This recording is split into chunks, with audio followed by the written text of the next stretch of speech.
Hello, you guys. It's your girl Asia from the Romance Fangirl channel. Welcome back to my channel. We are going to be reviewing 2 episodes from Degrassi today. We're going to be reviewing episode 25 called What's It Like? And then we're going to be doing episodes 23 and 24. They are called Unbelievable Part 1 and Part 2. These are some of my favorite episodes from season 13. I love these episodes a lot, so I can't wait to talk about those Part 1 and Part 2 episodes. One thing I love about season 13, I love that it's a lot of just one personal episodes.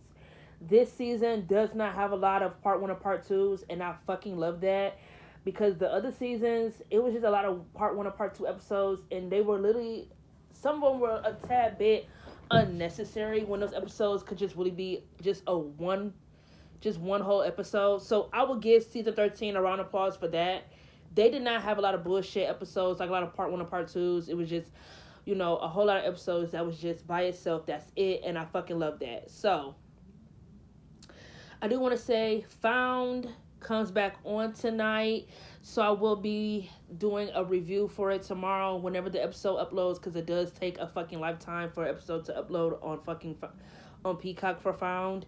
If it's not on Peacock, I'll just go on my movie app and watch it, and then I will be on here to give you guys my review. But let's get into this review for Degrassi. So, episode 25 is called What's It Like? This episode is okay. It's not necessarily an episode I would probably go back and ever watch. So, it's basically like, them getting ready to for the semi-formal that's coming up. The semi-formal is coming up. Maya and, Miles is all over each other talking about the semi-formal, the sweetheart semi-formal dance. And, she's telling him that if she turned her assignment in on time, she could be out of the rubber room quicker. She looked in her bag and realized that her laptop is missing. Tristan's talking about why won't her laptop be missing. She's in a classroom with a lot of, delinquents. And then he gonna say, especially that her ex, Zig, what if he has her laptop? I'm trying to understand why the fuck he keeps saying ex. Maya and Zig never dated in the last season. They never dated. It was just, they liked each other. I'm so tired of Tristan keeps saying, oh, her ex. And, Maya says she need to chin check Zig about if he took her laptop or not. So, we get to the rubber room, and, she's telling Miss Sauvé that her laptop is missing, so she can't turn her assignment. Miss Sauvé feel like it's an excuse for her not to do her assignment on time. And, Zig tell her that was her laptop like a MacBook, square inch wide, and she said, yep, that's the one, and asked him, has he seen it, and he said, nope. She go looking at his bag to see if he have his laptop. Grace said that's not a good idea because he don't like people going through his stuff. And she said he basically just admitted to stealing her laptop, but he said he wasn't dumb enough to bring it to school. So, we go to the scene with the seniors. The seniors in this season, oh my god, they're like not interesting at all. Like, this season is literally carried by the fucking sophomores because neither the seniors or the freshmen get any storylines. They give a B plot to Jenna and Connor, a couple you totally forget is even dating up until this episode, because they don't really get a lot of fucking storylines, like, at all. So Jenna is writing down reasons why her and Connor should win the sweetheart semi-formal. Claire and Allie come in talking about basically, like, even though they didn't say it, but that's what they were saying, they basically trying to make it sound like Jenna and Connor wouldn't have a chance because they're too different. I don't know if they were trying to say Connor ugly because he a nerd or because he geeky, they won't have a chance. And Jenna said they have just as much of a chance as anybody else. So they picking on her and talking about, oh, there's no way her and Connor could ever win. I ain't like that because I feel like, well, Allie and Jenna are friends. Claire and Jenna are not friends. There's no way they could be friends when Jenna stole her man. There's no way they could be friends. They're friends by default because Allie and Jenna are friends. So it's just like, if my friend hanging out with this person, I have no choice but to hang out with this person. It's literally just given that because I forbid to ever call Claire and Jenna friends. Them bitches are not friends.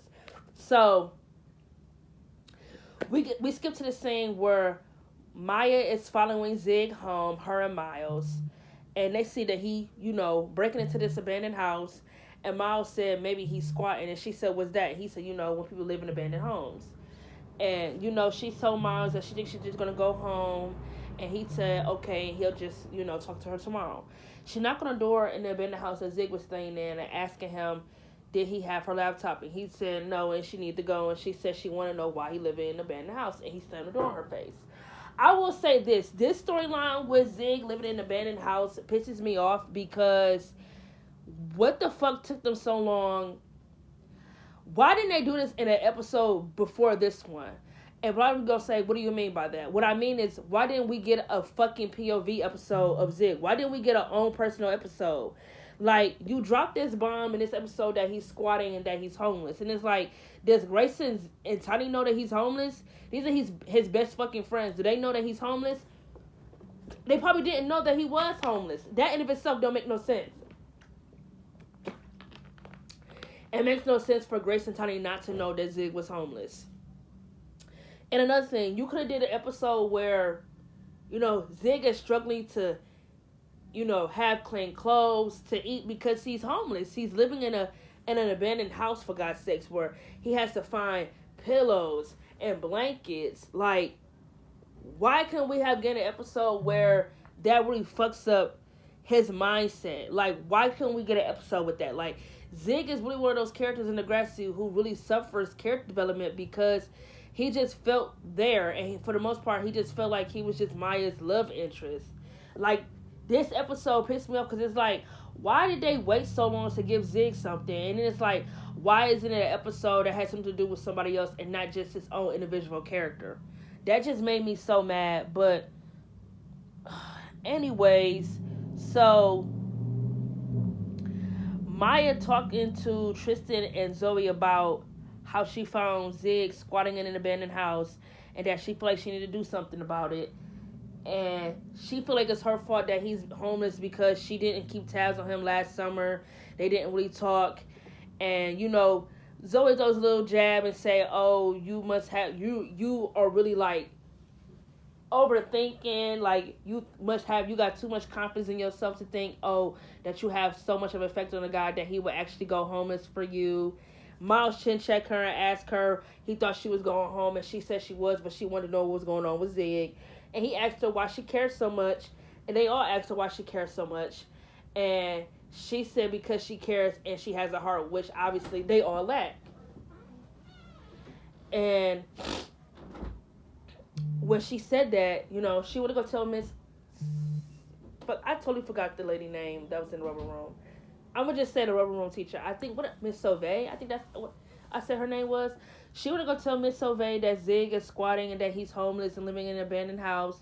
And she said she going to find something to do, figure something out about that situation with him. And that she think the reason why Zig didn't say anything is because maybe he's embarrassed that he's homeless. So Maya went to go tell the teacher, and then, her and Miles typically had the same old fucking conversation. Sorry, da da da da. Sorry, my energy kind of low for this episode. This episode was, like, a little bit boring. Like, it ain't too much to talk about in this episode. Zig gets pissed and chit-check Maya for running her fucking mouth about a situation she knows nothing about and told her she should have kept her fucking mouth shut, and that the reason why he didn't tell anybody that he was homeless because he don't want them to call CPS, because he'd rather be homeless than go to CPS and, have to deal with the trauma being in the adoption center. So Maya asked her mom if Zig could move in. Her mom agreed to it. She told Zig he does have a place to stay. And that's the end of the episode. This episode is kind of boring. Like, it's not really a lot to talk about in this episode. Not really. Like, again, I don't think this episode should have had anything to do with anybody else but Zig. I feel like this episode really missed out on giving him his own individual character, like, arc. Like, instead of making about Maya and Miles and the whole thing and Jenna and Connor, I really would have enjoyed how they just gave it to Zig's character. Like, us learning more about his character, like, because he really lacks character development and fucking interest to the T. He just lacks it. But there is something I do want to talk about, because fans are in such an outrage when it comes to the Degrassi community about how it's disgusting for friends to date their exes or blah, blah, blah, blah, blah. So, I'm thinking there's a lot of friends in Degrassi who dated their exes or did things with other counterparts. For instance, didn't Manny date Jay even though he gave Maya, I mean, not Maya, didn't Manny date Jay even though he gave Emma, what was it, gonorrhea? But don't none of y'all ever get on Manny ass about that. Y'all always get on Emma ass for dating Peter, even for what he did to Manny. Which is like, yeah, I understand that. What he did to Manny was fucking disgusting. And they literally just, they put Emma in that relationship with Peter to make her look horrible. Let's call a spade a spade. Like, let's say what we are really thinking. They put Maya in that relationship with, I keep saying Maya. They put Emma in that relationship with Peter to make her look horrible. Let's be so for real. That's why they did that. Didn't Allie date Drew? And doesn't Claire like eventually have sex with Drew? Didn't Drew date Allie? Doesn't Dallas eventually ends up dating Allie? What else? Doesn't Maya go out with Miles? Doesn't Tristan go out with Miles? Doesn't Zoe go out with Miles? Like, y'all cannot sit here and say, oh, they're bad friends because they date each other exes. Everybody was bopping from nigga to nigga or bitch to bitch like it wasn't nothing. It didn't matter if you were an ex or whatever. If they liked you, they like you. But I'm trying to get to is that the girl code and the guy code doesn't exist. If you like someone, you like them. I understand if your friend or whatever might still have feelings for them or whatnot. But at the end of the day, whoever you're attracted to is who you're attracted to. I just wanted to mention that because you fans really get all up in your panties. Talk about, oh, it's wrong, they're bad friends. But it's like everybody in the show to end up dating someone's ex or whatnot. So we're not even going to go there. I'm out this bitch, peace.